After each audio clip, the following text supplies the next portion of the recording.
Muy buenas, tenemos aquí la hija del capitán de Pushkin, Pushkin, el maestro de las letras rusas, que influyó no solo en Rusia, sino también en muchos otros escritores del siglo XIX, también franceses.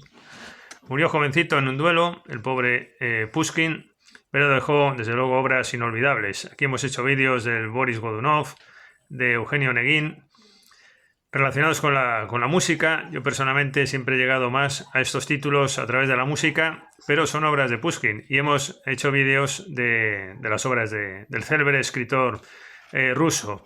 Y en esta ocasión la hija del capitán, toda una maestría del relato. Bueno, pues trata de un personaje que se llama Piotr Andreyevich Griniov, que es el héroe de la novela. En esta edición que yo manejo son 143 hojas, es decir, no es excesivamente larga. Y bueno, el tema es que por avatares del destino, ¿no? Pues este hombre resulta que se ve abocado a tener relaciones con Pugachov, que es un rebelde. Y él, bueno, pues tuvo relaciones con él por avatares de... No voy a contar aquí los pormenores, porque voy a ir al núcleo del asunto, lo que más me ha llamado la atención del libro.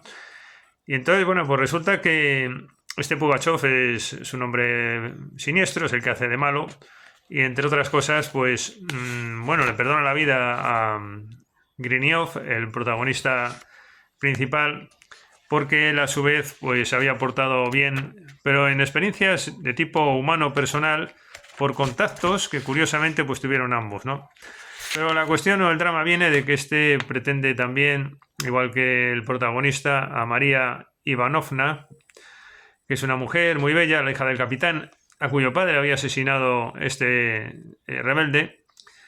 Y bueno, pues entonces se le acusa en juicio al protagonista por parte de las autoridades imperiales rusas, se le acusa de traición. Y entonces empieza a relatar el hombre pues todos sus encuentros, que si le había regalado un abrigo de liebres, pues como consecuencia de que a su vez este había hecho una obra benéfica con él, etcétera.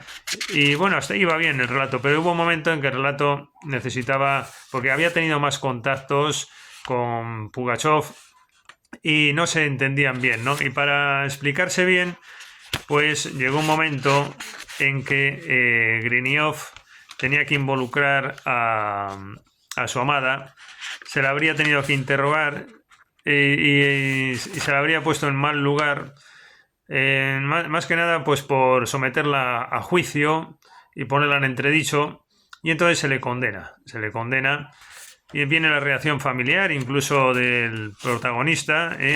Sus padres pues sufren una deshonra, dicen, han muerto sus ascendientes, pero siempre con honor. El tema del honor vemos que es uno de los temas del libro, porque de hecho el protagonista, por honor, por lealtad, por decencia, pues renuncia a involucrar, aun siendo ambos inocentes y no habiendo ninguno hecho nada de malo, involucrar a su amada, y queda como un amigo íntimo de Pugachov, y entonces pues se le acusa de traición. Entonces no llega hasta ese punto de confesión, queda interrumpida su declaración, y entonces pues voy a leer para que se vea cómo escribe Pushkin, siempre conciso al grano, pero va que tiene muchas cosas que contar el hombre. Entonces, cuando recibe la noticia la familia de la traición de su hijo y su condena, ¿no? Dice: la emperatriz le perdona la vida. ¿Acaso esto es un consuelo? Lo terrible no es la muerte. Mi retatarabuelo murió en el patíbulo defendiendo lo que consideraba la santidad de su conciencia. Mi padre sufrió junto con Volinsky y Khrushchev. Pero un noble que ha traicionado el juramento y que se ha unido con bandidos, con asesinos, con siervos, ¡qué vergüenza para toda nuestra familia! Y el hombre inocente soporta el castigo hasta que, bueno, pues se da la circunstancia de que María Ivanovna, Masha también se la llaman abreviadamente en el libro, quiere un encuentro con Catalina la Grande, la emperatriz, y por casualidad está Iván incógnito, por casualidad consigue tenerlo con ella. Bueno, esto es típico de las novelas porque, bueno, actualmente sería imposible que uno pretendiera acceder con alguien, bueno, aparte que hay separación de poderes, porque hoy día ¿con quién hablas? Con Pedro Sánchez no sirve, porque esto es un tema que depende de los tribunales. Con el presidente del Tribunal Supremo tampoco sirve, porque son órganos colegiados. Hoy día no se podría hablar con nadie, es decir, esta novela no valdría, ¿no? En todo caso sería vía judicial, pues no es posible, aparte que no se producen por lógica del Estado de Derecho, no se puede andar hablando con jueces y menos con sentencias ya emitidas. Esto es otro tema que se plantearía a nivel jurídico. No pensaba hablar de esto, pero claro, porque lo que se está planteando aquí es una demanda de revisión. Y eso es súper excepcional y por los cauces legales. Pero bueno, en esta época, que es una época muy interesante en contraste con el Estado de Derecho actual, también que esto sí me parece interesante, ¿no? Que es que claro, la sociedad se mueve por los valores, ¿no? Los valores de lealtad, de nobleza, tal. Valores de uno, pero no tanto por los conductos que marcan las leyes, ¿no? Claro, esto tiene bueno y tiene malo lo de antes, porque es verdad que si te mueves por valores de este tipo, pues al final también se produce la hipocresía social. Yo creo que en el fondo el no arraigo del sistema del Estado de Derecho, ¿no?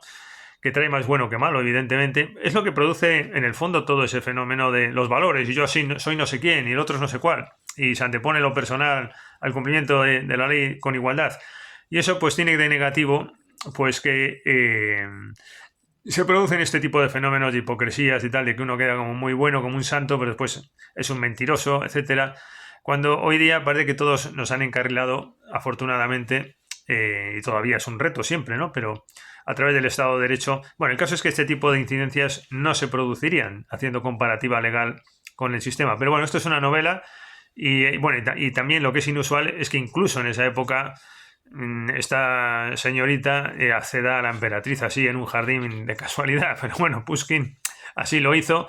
De hecho, la emperatriz también conoce al padre de esta mujercita, de esta enamorada, y que sufre con que su amado, ¿no?, está encarcelado. Y entonces está en deuda la emperatriz con ella incluso, ¿no? Porque había muerto su padre heroicamente al servicio de Rusia. Bueno, pues este tipo de circunstancias legales. Pero lo que sí nos interesa también resaltar de todo esto, bueno, aparte del final, que la emperatriz tiene poder y mando en esto, al parecer, y entonces ya no se produce, bueno, más que no se produce una condena, sí, se produce, pero se produce el rescate, se produce la revisión y le liberan al inocente. Pero me interesa mucho ver los avatares de la justicia. Esto sí es un problema eterno, esto también se da ahora, y esto también es muy interesante que Pushkin nos está contando un caso de error judicial, pero en este caso es que estoy pensando en los hermanos Karamazov, por lo que voy a contar ahora. Pero en este caso es verdad que es un error judicial motivado por el propio actor, que por nobleza no cuenta todos los hechos, por no involucrar a una persona, pero más que nada es sobre todo el hecho de ser tan noble que no cuentas todos los hechos, porque no tienes que contarlos. Ya no solo es por no involucrar a su amada, etcétera, sino porque si eres una persona con este código ético tan pulcro, es que ni siquiera cuentas todos los hechos cuando puede contrariar la pulcritud de las actuaciones, ¿no? Esto sí que es memorable, me parece un temazo, y esto sí que es universal, pero lo que sobre todo es universal es que se producen los errores judiciales, ¿no?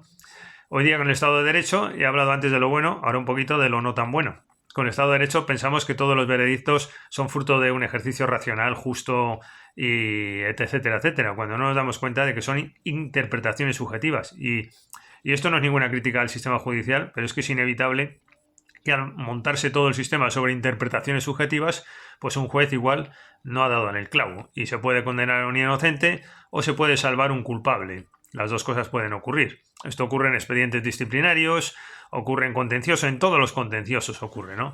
Y es la vida misma y la vida judicial es así. Bueno, pues aquí tenemos un caso de error judicial, ¿no? Es verdad que motivado un poco por el propio acusado de ser tan noble que no cuenta todos los hechos, porque contarlo no llevaría a ese nivel de pulcritud. Creo que es un tema interesante esta palabra pulcritud. Es nobleza, pero bueno, yo me atrevo también a decir esta otra. Pero lo quería comparar también con los hermanos Karamazov, donde ahí es un error judicial no propiciado por el inocente que está defendiendo su inocencia todo el tiempo.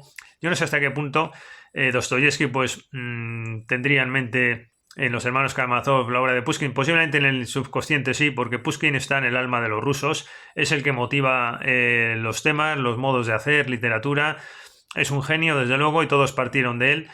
Y bueno, el caso es que en los hermanos Karamazov tenemos un caso, hemos hecho un vídeo sobre él, tenemos un caso de un error judicial, pero no motivado por la víctima, siendo inocente, declarándose inocente reiteradamente, acabando el juicio jurando por Dios y por todo el mundo allí que él era inocente. Aquí no, aquí es, como digo, otra cosa, ¿eh? Es la pulcritud y la nobleza la que te impide llevar a contar todos los hechos, aunque no sean necesariamente negativos, pero simplemente es porque no dan con ese grado de pulcritud o nobleza que el personaje tiene, ¿no? Eso ya es un extremo de nobleza del hombre digno de resaltar. Y estos valores pues son los que aquí en este libro se exponen, más duelos, incidencias, batallas, intrigas, penurias, incidentes, salvaciones y demás aventuras en torno a la hija del capitán. Pues otro libro que reseñamos, Pushkin. Hasta la próxima ocasión.